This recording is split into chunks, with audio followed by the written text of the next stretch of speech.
about that rim of his face? 2-3-3-2 type of guy to defend other teams. Small forward. Oh, no! Brandon Knight. Oh, no! Oh, no! Oh, no! It is nothing. It's down by as many as 16 in this game. What a spin move! So-hand the destroyer! Caruso on him, backing in. Continues to go to work with the move and the throwdown. Vicious. Scotty. Pacers down 5 halfway through the third quarter. Downtown Indianapolis. Turner.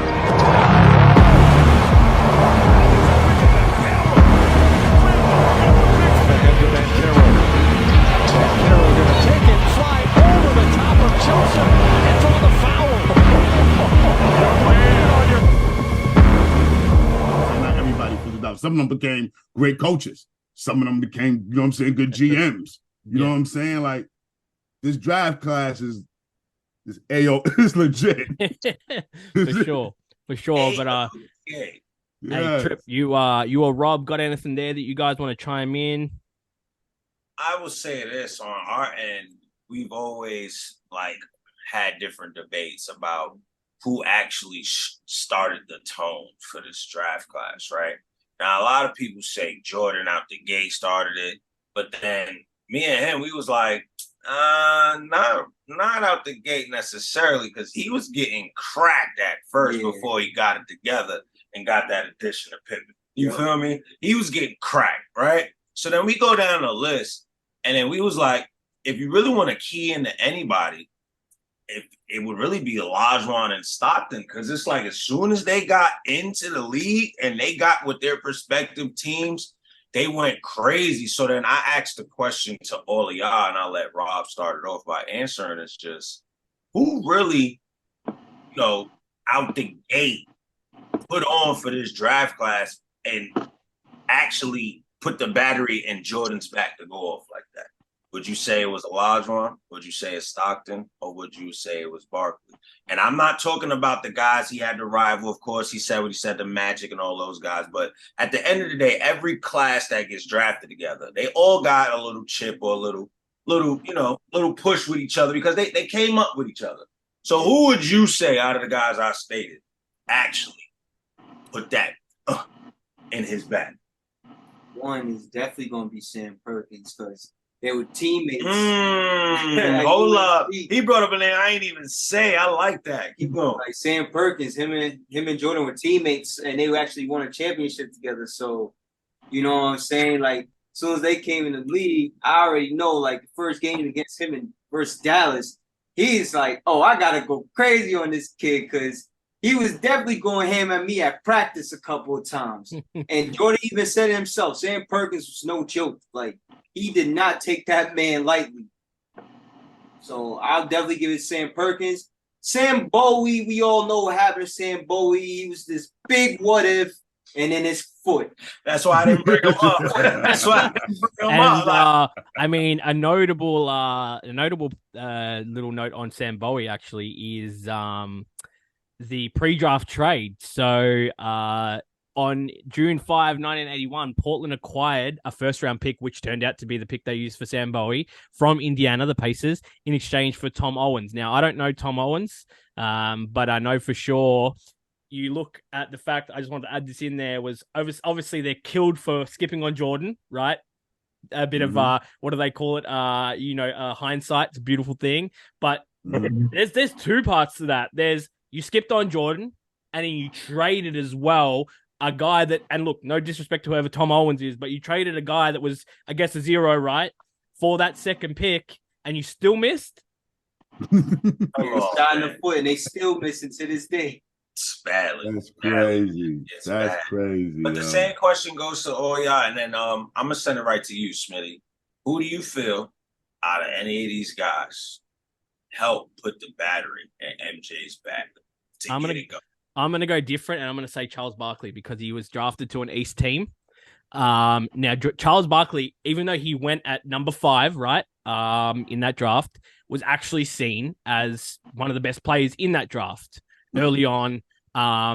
Now, again, there was a pre-draft trade for him where the Clippers traded the pick that Philadelphia ended up using to draft Barkley for Will Be Free. Now, granted, that was a pick that was traded back in '78, but it still turned into what was Charles Barkley at Philly. And as we know, he was, and we were sort of talking about it before the show, an undersized sort of guy, somewhere between 6'4", 6'6", right?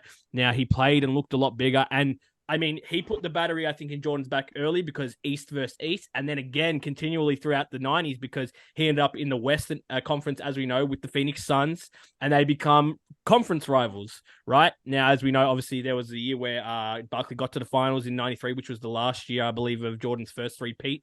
And, that was the end of that. Barkley could never get past him, unfortunately. But definitely those guys, and they talk about it to this day still. They're great friends. Charles Barkley actually, like, I've never seen someone in the media or an old head that actually played at a high level speak as highly, I think, about Jordan as Charles Barkley. Charles Barkley will never rescind. He's basically said it. I'll never rescind him as being the GOAT. He is forever and ever. And, they had a friendship off the court too, but I think that was what sparked it even more because these guys were friends, but also competitors. And that's what we see in today's thing is a lot of guys are friends, which is great. You don't have to hate the guy you're playing against. I'm with that. But I mean, the other side of that is guys are a little bit too friendly, I think. And look, you could be friends still back then, but when it gets on that court and we get in between those white lines, like they say, the white line fever, we're enemies right now. We're enemigos, mono y mono, whatever it is, I don't like you for the next 48 minutes. Facts. Exactly. Gary Reed said that the best. Yeah.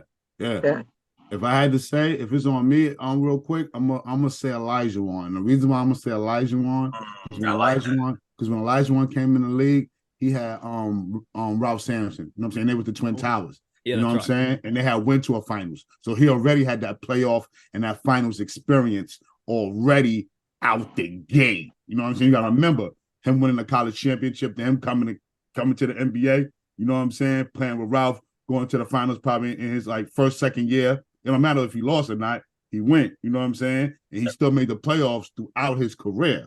You see what I'm saying? So I would say Elijah Wan. I like that. I like that. Now, come on, Queen. You gotta end this one out. Who you got? Because I feel like she got the pencil in. Look, she got classes in session. Let me let you know who did this, because oh my God. Okay, but go ahead. I was going to pick Barkley, so it's I agree with Smitty 100%. The big men, you Barkley, Mitch, you love power forwards and centers. Salute to you, but keep going, sis. But you want to know what's crazy? I don't have any in my Shaq. Okay, so I have Shaq, but the rest of my top 5 are guards like Steph and AI and stuff. I like the small under the rim guards too. Yeah, that's true. I appreciate all from both aspects, I guess. I want to say Charles Barkley, but since Smitty, covered most of it, they did have a good off court relationship. So, they probably were talking crazy trash to each other, pulling up in different cars, bragging in each other's faces. You hear a little bit of the chirps and what they used to do, the mind games they would play with each other. So yes, I think Barkley. But if I can go outside of the draft, but that still has the effect on somebody in this draft, it would be the Pistons and Isaiah Thomas and the bad boys. He was going there. I was waiting for somebody just to be like, "Let me slide out this draft." Yeah, because I had to. Smitty, he took Charles, so I'm gonna go a different angle, But yeah, I would say them. The treatment of him, how they beat him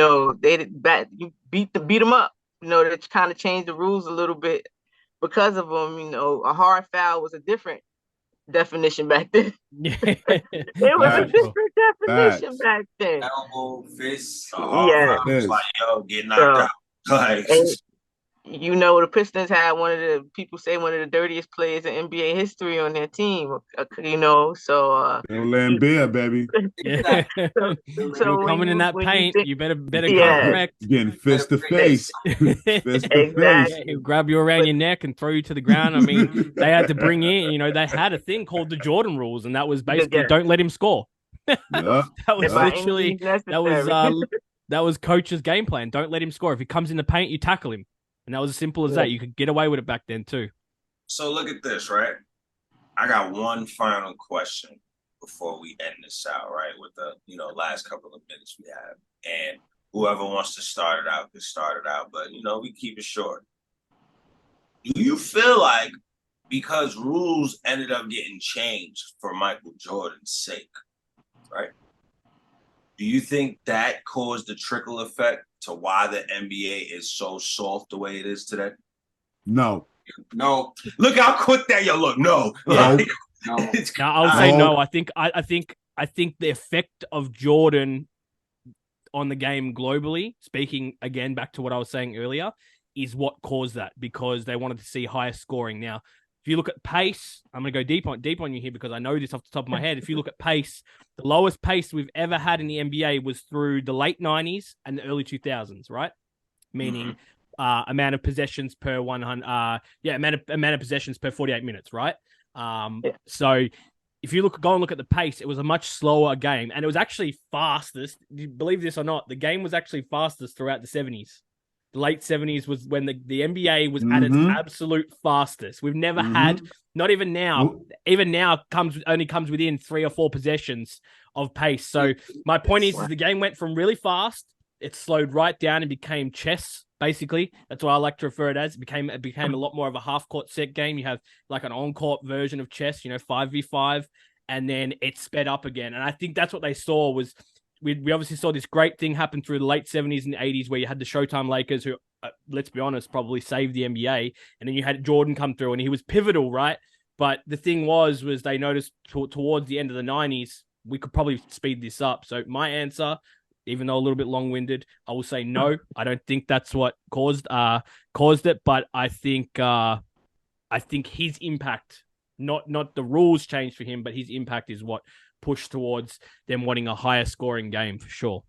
Don't even worry about it, bro. It's not long-winded at all because you educated me, and I know you educated all of us because we needed to know that. You know what I'm saying? A lot of people may not have known that, so that was perfect. So hold on, I gotta slide this to Uncut because he jumped too. No. No. You want everybody like no. Go ahead, bro. Let us know why, real quick, because I know you say facts. Yeah, I hate you, bro. I'm gonna tell you why.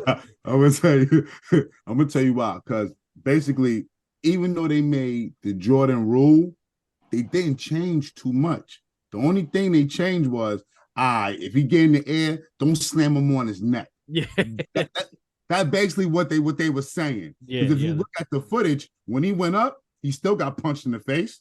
He still got elbows. Yeah, he still got obliterated. He still got elbowed in the chest.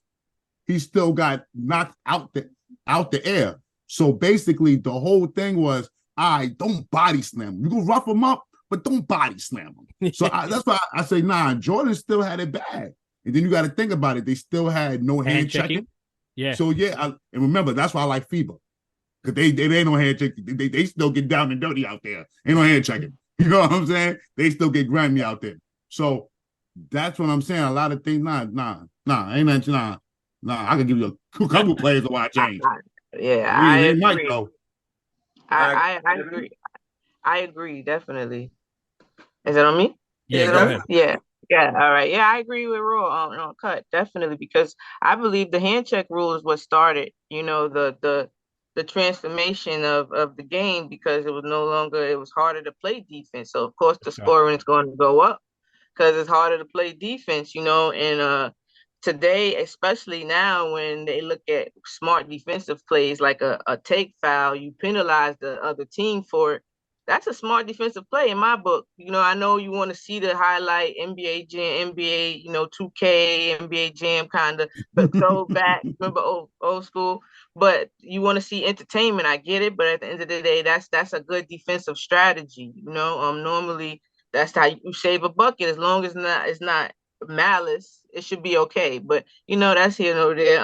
So I think that's a big change of the hand check rule and just the more towards to the offense in itself, not even, So yeah, I think that takes care of it. Plus, defense is not glorified offense, shooting from half court, being a dunker, being flashy, that is.